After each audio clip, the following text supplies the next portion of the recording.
بسم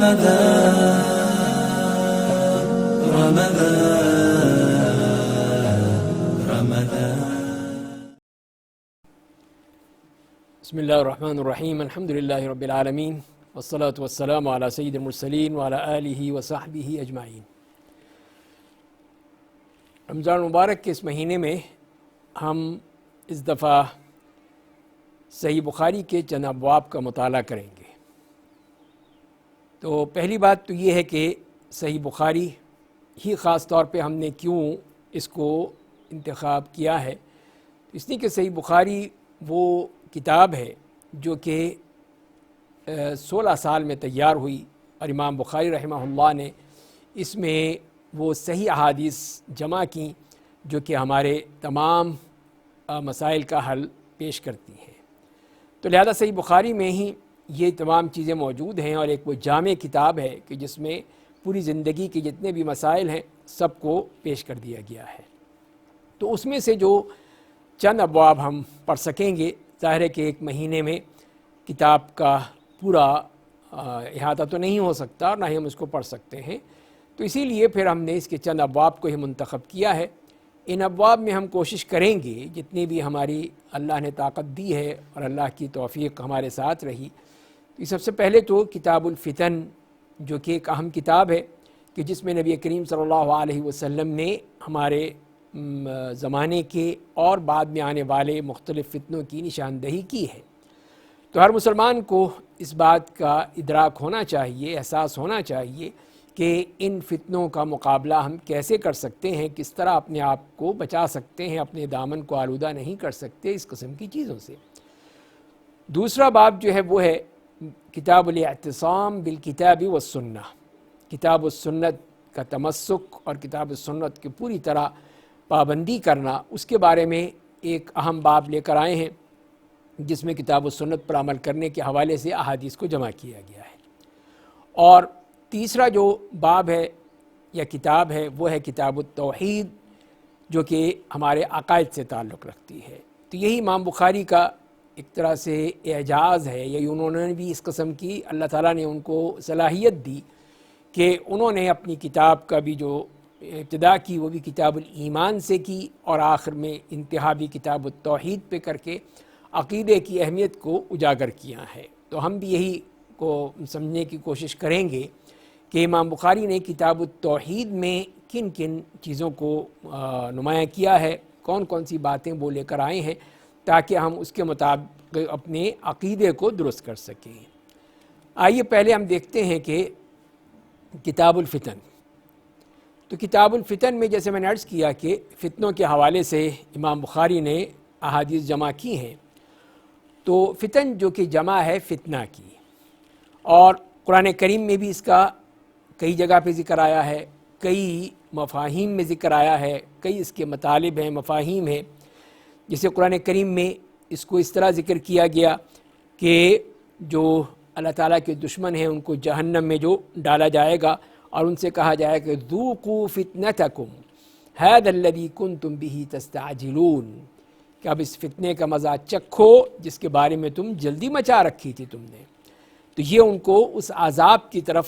ان کو بتایا جا رہا ہے کہ یہ ہے اب تمہارا عذاب اور اسی میں تم نے اب رہنا ہے۔ تو اس کے لیے بھی فتنے کا لفظ استعمال کیا قرآن نے۔ اور اسی طرح ہم دیکھتے ہیں کہ ظالم کو جو مہلت دی جاتی ہے اور پھر اس کو اللہ تعالیٰ سزا نہیں دیتے بلکہ اس کی سزا کو مؤخر کر دیتے ہیں، اس کے لیے فرمایا کہ وَإِنْ لَعَلَّهُ فِتْنَةٌ لَكُمْ وَمَتَاعٌ إِلَىٰ حِينٍ۔ تو یہاں پر بھی جو لَعَلَّهُ فِتْنَةٌ لَكُمْ، یہ ہو سکتا ہے تمہارے لیے ایک مہلت ہو، تمہارے لیے ایک اللہ کی طرف سے ایک استدراج ہو، یعنی تمہاری رسی دراز کر دی گئی ہے۔ اور تیسرا یہ ہے کہ یہ ایک ابتلاء اور امتحان کے معنی میں ہے کہ جو امیر لوگ ہیں، پیسہ ہے، دولت ہے، ان کے لیے ایک فتنہ ہے۔ وَكَذَلِكَ فَتَنَّا بَعْضَهُمْ بِبَعْضٍ لِيَقُولُوا أَهَٰؤُلَاءِ مَنَّ اللَّهُ عَلَيْهِمْ مِن بَيْنِنَا، اور اسی طرح یہ ہم نے بعض کو بعض کا فتنہ بنایا ہے تاکہ وہ یہ کہیں کہ کیا یہی وہ لوگ ہیں جن کو اللہ تعالیٰ نے ہمارے درمیان سے اتنا کچھ دیا ہے، اتنا مال و دولت دیا ہے۔ تو یہی فتنہ جو ہے ابتلاء اور امتحان کے معنی میں بھی آ رہا ہے۔ اسی طرح جو گناہوں کے ذریعے سے بھی ابتلا اور امتحان ہوتی ہے، اس کو بھی فتنہ ذکر کیا ہے، جیسے کہ سورہ بقرہ میں جب ذکر کیا گیا ہے ہاروت اور ماروت کا، تو وہاں پر یہی فرمایا کہ وَمَا يُعَلِّمَانِ مِنْ أَحَدٍ حَتَّى يَقُولَا إِنَّمَا نَحْنُ فِتْنَةٌ فَلَا تَكْفُرْ، کہ یہ بھی ایک فتنہ ہے، ابتلا ہے، امتحان ہے، تو اسی لیے تم کفر مت کرو۔ اور اسی طرح ابتلا اور امتحانات ہوتے ہیں مباح کے ذریعے سے، جائز چیزوں کے ذریعے سے، ان کے ذریعے سے امتحانات لیے جاتے ہیں۔ اسی لیے فرمایا کہ وَاعْلَمُوا أَنَّمَا أَمْوَالُكُمْ وَأَوْلَادُكُمْ فِتْنَةٌ، کہ جان لو کہ تمہارے مال اور تمہاری اولاد تمہارے لیے فتنہ ہے، ابتلا ہے، آزمائش ہے، امتحان ہے۔ اور اسی طرح پھر جو دنیا کے مصائب ہیں، دنیا کی مشکلات ہیں، دنیا کی تنگ دستیاں ہیں، طرح طرح کی مشکلات ہیں، ان کے بارے میں بھی یہی فرمایا کہ وَمِنَ النَّاسِ مَن يَعْبُدُ اللَّهَ عَلَى حَرْفٍ فَإِنْ أَصَابَهُ خَيْرٌ اطْمَأَنَّ بِهِ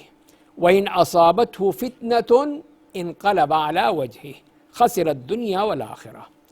کہ لوگوں میں سے کچھ لوگ ایسے ہیں جو اللہ کی عبادت کرتے ہیں بس ایک کنارے پر، ایک اپنے ہی مزاج کے مطابق، اگر ان کو خیر مل جاتی ہے تو بڑے خوش ہوتے ہیں، اطمینان ہو جاتا ہے کہ ہاں ہمیں پیسہ مل گیا، دولت مل گئی، اور اگر ان کو کوئی فتنہ آ جائے، کسی قسم کی آزمائش میں ڈال دیا جائے، مصیبت میں آ جائے، تو پھر وہ اپنے چہرے کے بل پلٹ جاتے ہیں، دنیا بھی گئی، آخرت بھی گئی، اس لیے کہ ان کو برداشت نہیں ہوتا کہ ہمیں اس امتحان میں، ابتلا میں ڈالا جائے۔ اسی طرح جو ہم دیکھتے ہیں کہ جو اللہ کے دین سے روکنے کا مسئلہ ہے، وہ بھی ایک امتحان کا معاملہ ہے، جیسے کہ سورہ آل عمران کے شروع میں ہی فرمایا کہ هو الذی انزل علیک کتاب منہ آیات محکمات، اور اس کے بعد جو فرمایا کہ متشابہات کے بارے میں ابتغاء الفتنۃ وابتغاء تأویلہ، کہ فتنے کو چاہنے کے لیے اور اس کی تعویل کرنے کے لیے۔ تو یہاں پہ فتنہ جو ہے اسی سے مراد یہی ہے کہ اللہ کے دین سے روکنے کے لیے، اللہ کے دین سے دور کرنے کے لیے انہوں نے یہ کرتے ہیں۔ اسی طرح منافقین کے جو حربے تھے، ان کی جو چالاکیاں تھیں، ان کی جو مختلف سازشیں تھیں، اس کو بھی فتنہ کا ذکر فرمایا کہ لَقَدِ ابْتَغَوُا الْفِتْنَةَ مِن قَبْلِ، کہ وہ پہلے سے بھی انہوں نے یہی چاہا تھا، اب تو یہ باتیں کی ہیں انہوں نے اور آپ کو طرح طرح سے سازشیں کر رہے ہیں، اس سے پہلے بھی وہ یہی کرتے رہے۔ اور پھر یہ ہے کہ جو اللہ کے دشمن ہیں، اللہ کے دین کے دشمن ہیں، ان کے خلاف اگر ہم دین کا دفاع نہ کریں گے، جہاد نہیں کریں گے، تو یہ بھی فتنہ ہے۔ فرمایا کہ وَقَاتِلُوهُمْ حَتَّى لَا تَكُونَ فِتْنَةٌ وَيَكُونَ الدِّينُ لِلَّهِ، تو یہاں پر اسی بات کی طرف اشارہ کیا کہ ان سے قتال کرو، ان دشمنوں سے، ان کافروں سے، ان مشرکین سے، یہاں تک کہ یہ فتنہ جو ہے وہ ختم ہو جائے جو انہوں نے اللہ کے دین کے خلاف کر رکھا ہے۔ اور اسی طرح پھر یہ بھی دیکھتے ہیں کہ جو اجتماعی سزا ہوتی ہے اس کو بھی اللہ تعالیٰ نے فتنے کا نام دیا ہے، وَاتَّقُوا فِتْنَةً لَا تُصِيبَنَّ الَّذِينَ ظَلَمُوا مِنْكُمْ خَاصَّةً، اور اس فتنے سے بچو، اس عذاب سے بچو، اس اجتماعی سزا سے بچو جو صرف انہی لوگوں پاس نہیں آئے گی، ان لوگوں کو نہیں لپیٹ ملے گی جو ظالم تھے تم میں سے، لیکن وہ سب کو اپنی لپیٹ میں لے لے گی۔ تو یہ تو ہے وہ ہم دیکھتے ہیں کہ فتنے کے بارے میں قرآن کریم میں جو آیات آئی ہیں اور اس کے مختلف مفہوم ہمیں نظر آتے ہیں، ان کا ذکر ہے۔ اور اصل چیز ہم یہ کہہ سکتے ہیں خلاصے کے طور پر کہ اصل جو مفہوم بنتا ہے وہی ابتلا اور امتحان ہے۔ جو بھی اللہ کی طرف سے ابتلا آتی ہے امتحان کی صورت میں، آزمائش کی صورت میں، اللہ تعالیٰ پرکھنے چاہتا ہے اور اس کے ذریعے ہی سے جو کھوٹ ہے اور جو اصل ہے اس کو علیحدہ کرنا چاہتا ہے، کھرا کھوٹا بالکل واضح کر دینا چاہتا ہے، تو یہی وہ آزمائش ہوتی ہے، اسی کو ہی فتنہ کہا ہے۔ تو اب اگر اس قسم کا کوئی فتنہ آ جائے جس کے ہم احادیث پڑھیں گے تو اس میں بات بھی واضح ہو جائے گی، یعنی اس میں کچھ ایسی باتیں ہو جاتی ہیں بعض موقعوں پر یا بعض حالات میں، بعض مشکل معاملات میں، کہ انسان کو اپنے دین کا خطرہ ہو جاتا ہے، اپنے ایمان کا خطرہ ہو جاتا ہے، یا وہ کہہ لیجئے کہ دنیا میں اتنا محو ہو جاتا ہے کہ اس کو آخرت کا خیال ہی نہیں رہتا۔ یہ بھی ایک فتنہ ہے کہ وہ صرف اور صرف دنیا کا ہی غلام بن گیا، دنیا ہی کے پیچھے بھاگ رہا ہے، آخرت کا کوئی اس کے پاس تصور ہی ختم ہو جاتا ہے، یہ کہ آخرت بھی کوئی چیز ہے۔ تو لہذا پھر یہی وہ فتنے کی باتیں ہیں تو ایک تو وہ ہے کہ جو ایک شخص کے اوپر اس کا فتنہ آتا ہے کہ اس کو اپنے دین کا خطرہ محسوس ہونے لگتا ہے، تو ایک اچھی بات ہے کہ وہ خطرہ محسوس کرے، اور ایک وہ شخص ہے جو اس کو محسوس ہی نہیں کرتا ہے کہ میں کس حالات میں ہوں، کیا ہوں، اور وہ اگر مصیبت آ جائے تو پھر چیختا چلاتا ہے کہ یہ ہو گیا، وہ ہو گیا۔ دوسرا وہ فتنہ ہے جو کہ اجتماعی طور پر پورے معاشرے پر آتا ہے، پورے ملک و قوم پر آتا ہے، تو وہ ایک الگ فتنہ ہے۔ اس کے بارے میں بھی جیسے کہ ابھی ہم نے قرآن میں پڑھا کہ وَاتَّقُوا فِتْنَةً لَا تُصِيبَنَّ الَّذِينَ ظَلَمُوا مِنْكُمْ خَاصَّةً، کہ اس فتنے سے بچو جو صرف ظالموں پر نہیں آئے گا بلکہ سب پر آئے گا، سب کو اپنی لپیٹ میں لے لے گا۔ تو لہذا یہ ایک اور انتہائی خطرناک صورتحال ہے۔ تو اب اس کے بارے میں ہم جب دیکھتے ہیں کہ قرآن کریم میں اور نبی کریم صلی اللہ علیہ وسلم کی احادیث مبارکہ میں ہمیں کچھ قواعد و ضوابط بتائے گئے ہیں، وہ کیا ہیں یہ بھی جاننا بہت ضروری ہے کہ ہم ان قواعد و ضوابط کو جانیں اور اس کے ذریعے سے پھر اپنے آپ کو ان فتنوں سے بچانے کی کوشش کریں۔ اس مسلمان کا یہی فرض ہے کہ وہ ان میں بہنے کے بجائے ان سے بچنے کی کوشش کرے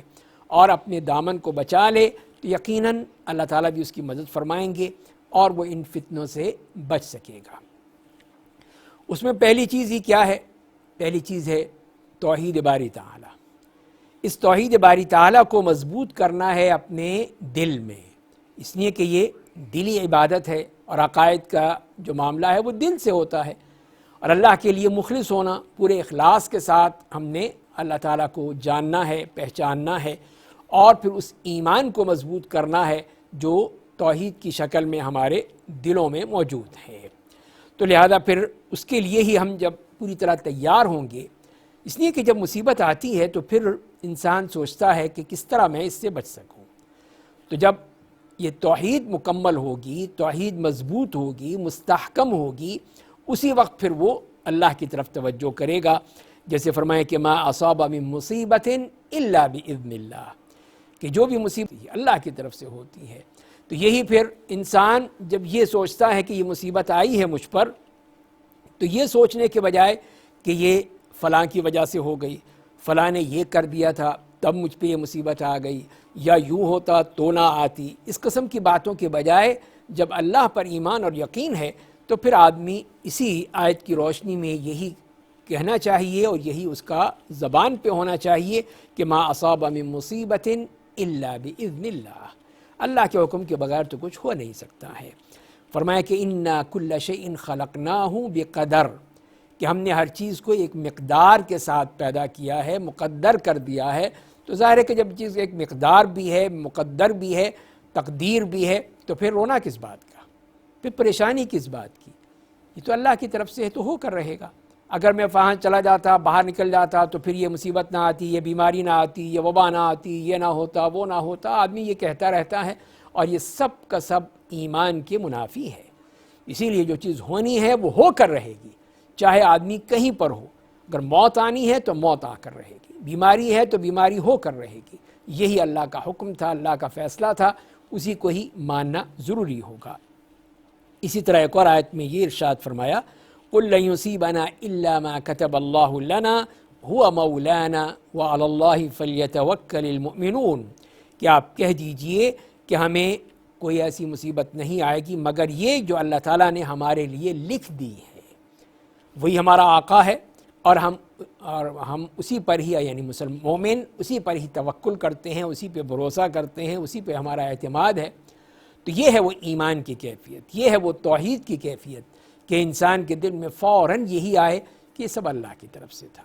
اور اللہ تعالیٰ نے میرے لیے یہ لکھا تھا تو یہ ہو کر رہنا تھا، اب مجھے اس پہ صبر کرنا ہے، برداشت کرنا ہے۔ دوسری بات یہ ہے کہ کتاب و سنت کو پوری طرح تھام کے رکھنا ہے۔ تو یہی دو اہم چیز ہیں، یہ دو ہی ستون ہیں ہمارے لیے، جس کو ہم پکڑے رہیں گے، سنبھالے رہیں گے، اس کے ساتھ چمٹے رہیں گے تو ہمارے لیے نجات ہے۔ ان کو چھوڑ دیں گے تو بربادی ہی بربادی ہے، پھر تباہی تباہی ہے۔ تو لہذا پھر یہی ہمیں کہا گیا کہ وَاعْتَصِمُوا بِحَبْلِ اللَّهِ جَمِيعًا وَلَا تَفَرَّقُوا، کہ اللہ کی رسی کو مضبوطی سے پکڑ لو اور پھر تفرقے میں مت پڑو، اختلاف و انتشار میں مت پڑو، اللہ کی رسی کو مضبوطی سے پکڑے رکھو۔ یہی تو وہ قرآن ہے، یہی تو اللہ کی کتاب ہے، یہی تو نبی کریم صلی اللہ علیہ وسلم کی تعلیمات ہیں، اگر ان کو ہم مضبوطی سے پکڑے رکھیں گے تو یقیناً ہم نجات کے راستے پر چل نکلیں گے۔ اور نبی کریم صلی اللہ علیہ وسلم نے بھی یہی فرمایا ہے کہ ترکت فیکم ما ان لن تضلوا بعدہ ان اعتصمتم بہ کتاب اللہ، یہ فرمایا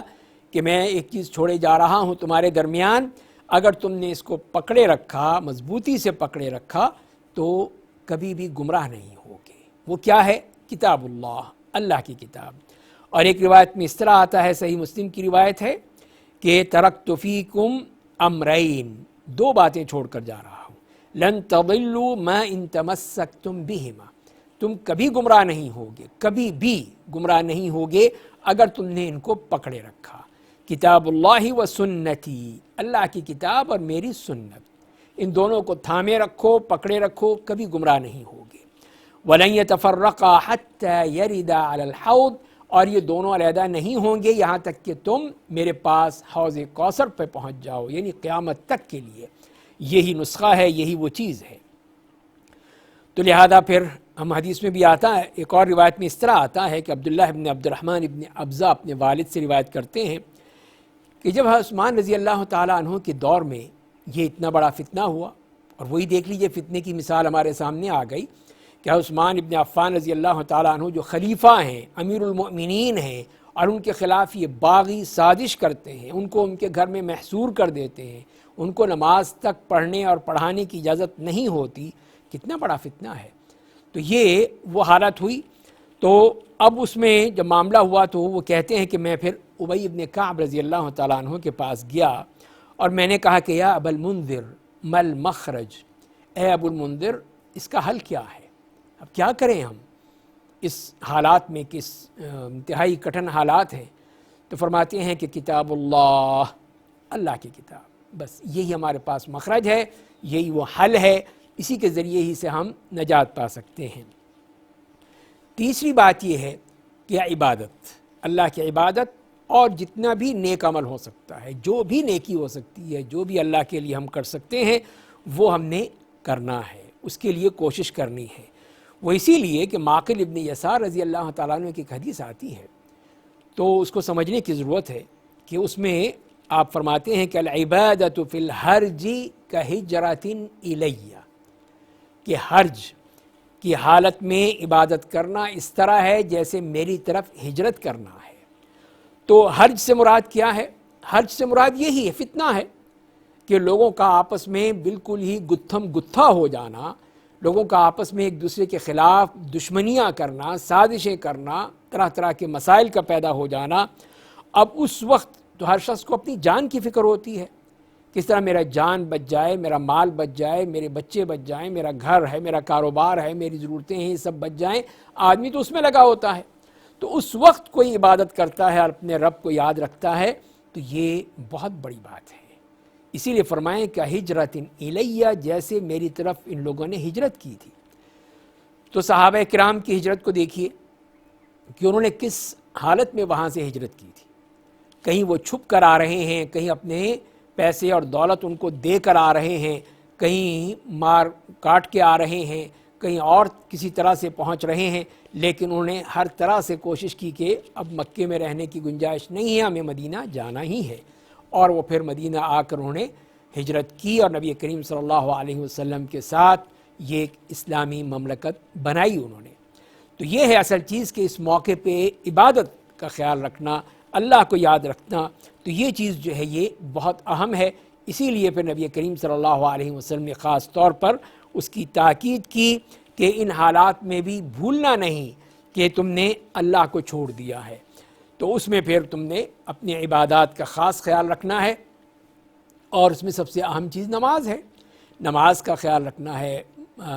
باجماعت نماز کا خیال رکھنا ہے، اور جو بھی عبادات ہو سکتی ہیں، تلاوت قرآن ہے، ذکر الہی ہے، ان سب کا خیال رکھتے ہوئے اپنے اس مرحلے کو مکمل کرنا ہے، اس فتنے کی حالات کو، ان تمام مسائل کو۔ چوتھی بات کیا ہے کہ توبہ ہے، استغفار ہے، تسبیح ہے، دعائیں ہیں، یہ تمام وہ ہتھیار ہیں ہمارے جس کے ذریعے سے ہم ان فتنوں کا مقابلہ کر سکتے ہیں۔ جسے قرآن کریم میں ارشاد باری تعالیٰ ہے فلولا اذ جاءہم بأسنا تضرعوا ولكن قست قلوبهم وزین لهم الشیطان ما كانوا يعملون، کہ ایسا کیوں نہ ہوا کہ جب ان کے پاس ہمارا عذاب آیا تھا، ہماری طرف سے یہ عذاب آیا ان کے پاس، تو وہ گریہ زاری کرتے، روتے، چیختے، چلاتے، اللہ سے مانگتے، لیکن کیا ہوا؟ انہوں نے اس کے بجائے کیا کیا؟ اور دل سخت ہو گئے، ولیکن قست قلوبہم، دل سخت ہو گئے، اور شیطان نے ان کے اعمال کو ان کے لیے مزین کر دیا کہ نہیں نہیں نہیں تم مزے کرو، کوئی مسئلہ نہیں ہے، یہ تو ہوتا ہی رہتا ہے۔ تو اس نے پھر ان کو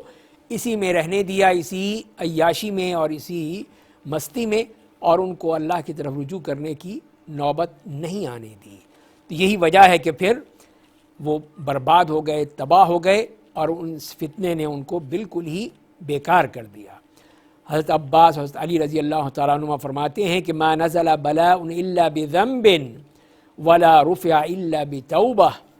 کہ کوئی بھی مصیبت جو ہم پر نازل ہوتی ہے وہ ہمارے گناہوں کی وجہ سے ہوتی ہے، تو کوئی بھی بلا بغیر گناہوں کے نہیں آتی، اور وہ جب اٹھائی جاتی ہے تو اس کا بھی ایک ہی راستہ ہے کہ وہ توبہ کی صورت میں توبہ اور استغفار ہوتا ہے، تبھی پھر وہ اللہ تعالیٰ وہ بلا ہم سے دور کر دیتا ہے، وہ مشکل ختم کر دیتا ہے، وہ فتنہ اٹھا لیتا ہے، اگر ہم توبہ کریں گے، استغفار کریں گے۔ تو توبہ اور استغفار جو ہے یہ ہمارے پاس وہ ہتھیار ہے کہ جس کے ذریعے سے ہم اس فتنے کا پوری طرح مقابلہ کر سکتے ہیں۔ پانچویں چیز کیا ہے؟ وہ یہ ہے کہ ایک اور ہتھیار ہم نے استعمال کرنا ہے، وہ ہے شرعی علم حاصل کرنے کا، اور جس میں نبی کریم صلی اللہ علیہ وسلم فرماتے ہیں کہ ان من اشراط الساعہ ان یرفع العلم ویظہر الجہل، کہ قیامت کی علامتوں میں سے یہ ہے کہ علم کو اٹھا لیا جائے گا اور جہالت ظاہر ہو جائے گی، جہالت پھیل جائے گی، جاہل جو ہیں تمہارے لیڈر بن جائیں گے۔ تو وہ اسی لیے جیسے کہ امام ابن تیمیہ رحمہ اللہ فرماتے ہیں کہ جب لوگوں سے نور نبوت ختم ہو جائے گا، لوگ جو ہیں وہ فتنوں کی تاریکیوں میں گر جائیں گے، تو اس وقت پھر یہی شرعی علم جو ہے وہ انسان کو ان فتنوں سے بچائے گا۔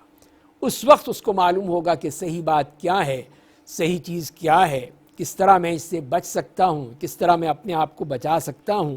تو پھر وہی اس سے بچ سکتا ہے۔ تو لہذا پھر ان تمام قسم کی جو بھی مسائل ہوں گے، کہیں بدعات ہیں، خرافات ہیں، فسق و فجور ہے اور عیاشیاں ہیں، وہ چیزیں جو ہیں وہ بلاتی ہیں، انسان کو کھینچتی ہیں اپنی طرف کہ آؤ میری طرف آؤ۔ اور خاص طور پہ آج کل کے دور میں جو کہ اس میڈیا کا دور ہے، سوشل میڈیا خاص طور پہ، تو ہر چیز جو ہے وہ انسان کو اپنی طرف کھینچتی ہے کہ تم میری طرف آؤ، مجھے دیکھو اور مجھ سے تم مزے اڑاؤ۔ تو یہ چیز جو ہے انتہائی خطرناک ہے۔ تو اسی وقت پھر آدمی بچ سکتا ہے جب اس کے پاس شرعی علم ہوگا، قرآن کریم کا علم ہوگا، حدیث کا علم ہوگا، اپنے عقیدے کا صحیح علم ہوگا، تو وہ پھر ان چیزوں سے بچ سکے گا، ان تمام فتنوں سے، ان مشکلات سے، اور اسی طرح اپنے آپ کو بھی بچا سکے گا۔ اور پھر چھٹی بات یہ ہے کہ جو اللہ کے نیک بندے ہیں، علماء کرام ہیں، اور اس قسم کے سچے اور پکے داعی ہیں، دعات ہیں، اور اس قسم کے نیک بندے ہیں، تو الحمدللہ کوئی بھی جگہ ان سے خالی نہیں ہوتی ہے، اور ہر جگہ پہ ایسے نیک بندے مل جاتے ہیں۔ تو پھر یہ ہے کہ ان سے رجوع کیا جائے، ان کے ساتھ آدمی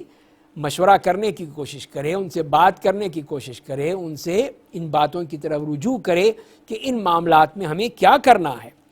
اور یہی لوگ جو ہے وہ پھر آپ کو صحیح راستہ دیں گے، صحیح بات بتائیں گے۔ اس لیے اگر آپ کے پاس علم نہیں ہے تو ان کے پاس تو علم ہے، تو آپ ایسے علماء کرام جو ربانی علماء ہیں، جو دنیا ہیں اور اللہ کے دین کو سمجھتے ہیں، ان کے پاس جانا۔ تو دیکھیے کہ انہوں نے کس طرح اللہ کے دین کی حفاظت کی ہے۔ جیسے کہ امام علی بن المدینی رحمہ اللہ فرماتے ہیں کہ اعز اللہ الدین بالصدیق یوم الردہ وباحمد یوم المحنہ، کہ اللہ تعالیٰ نے دین کو عزت دی جب لوگ مرتد ہو رہے تھے تو صدیق اکبر کے ذریعے سے۔ تو صدیق اکبر کھڑے ہو گئے کہ نہیں، اب میں کسی کو معاف نہیں کروں گا۔ تو انہوں نے پھر ان مرتدین کا بھی پیچھا کیا، ان کو بھی ختم کیا، جن لوگوں نے کہا تھا ہم زکوٰۃ نہیں دیں گے ان کی بھی بیخکنی کی، اور اللہ کے دین کی حفاظت کی۔ اللہ نے اپنے دین کے لیے ابوبکر صدیق کو چن لیا۔ اور پھر دوسرے مرحلے میں دیکھیے کہ عباسی دور میں جب مامون الرشید جو عباسی خلیفہ تھا، اس نے خلق قرآن کا فتنہ شروع کر دیا اور اس کو زبردستی سرکاری طور پر نافذ کرنے کی کوشش کی، تو اس وقت کون کھڑا ہوا تھا؟ اس وقت ایک اللہ کا بندہ ہی کھڑا ہوا تھا جس کا نام احمد ابن حنبل تھا، اور اس موقع پر اس نے ہر طرح کی سختی برداشت کی۔ جیلوں کی سختیاں بھی تھیں، مار پیٹ کی بھی سختیاں تھیں، تشدد اور تعذیب بھی ہوئی، ہر طرح سے ان کو مجبور کیا گیا، لیکن ان کا ایک ہی سوال تھا کہ لاؤ مجھے کوئی اللہ کی کتاب سے کوئی آیت دکھا دو، نبی کریم صلی اللہ علیہ وسلم کی حدیث بتا دو کہ جو تم کہہ رہے ہو وہ سچ ہے، تو میں مان لوں گا۔ لیکن وہ اپنے موقف پہ اڑے رہے۔ اللہ نے ان کو پھر موقع دیا کہ پھر اس کے بعد وہ لوگ آ گئے جو کہ اس عقیدے کو غلط سمجھتے تھے، اور پھر وہ مسئلہ ختم ہو گیا۔ تو یہ ہے کہ اللہ تعالیٰ نے کس طرح ان کو یہ موقع عطا فرمایا ہے۔ تو یہاں پر ہم اپنے اس پروگرام کو یا اپنے اس حلقے کو ختم کرتے ہیں۔ اگلے حلقے میں انشاءاللہ پھر آپ سے ملاقات۔